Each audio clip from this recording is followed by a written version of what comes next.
red pill thinking is more important than you think.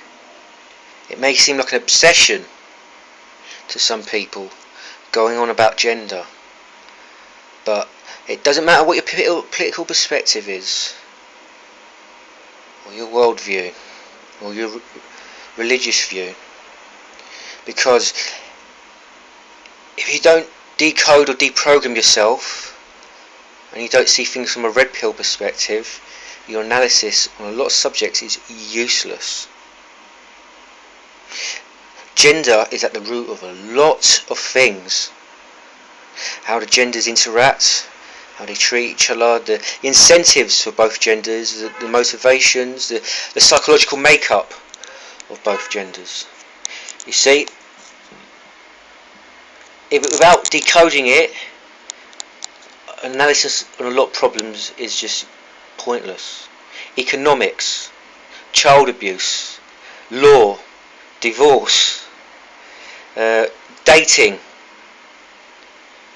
These things are only a few of the subjects that you need a red pill perspective to look at properly.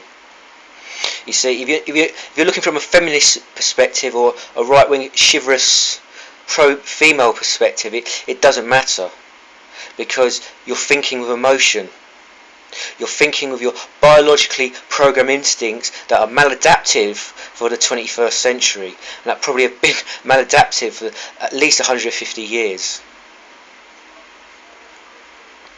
And the thing is, women are not smaller, weaker, kinder, more gentle, more nurturing versions of men with tits that can give birth.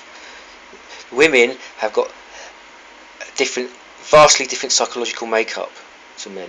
Yet there are traits that both genders share psychologically. That is true. And socialisation does have a big role to play in how the genders do turn out. Yeah.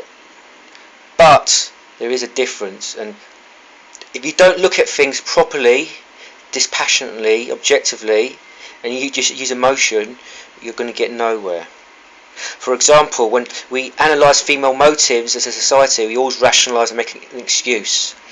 An abusive woman is a distressed woman who needs help. An abusive man is a scumbag who needs to be locked away. Both are doing the same thing, but we react differently. We see women as kinder, more gentle, or more caring, when this is absolute bollocks. I'm not saying women are worse than men, or more evil, or more vindictive, or more violent. I'm just saying they're not nicer.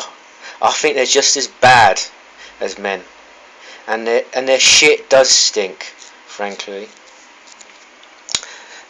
And this society is so violent that we're used to it. There's violence in the international arena that gets ignored. Wars, mass murder, but there's internal violence. And the state seems to distrust any sort of community and wants to break it up.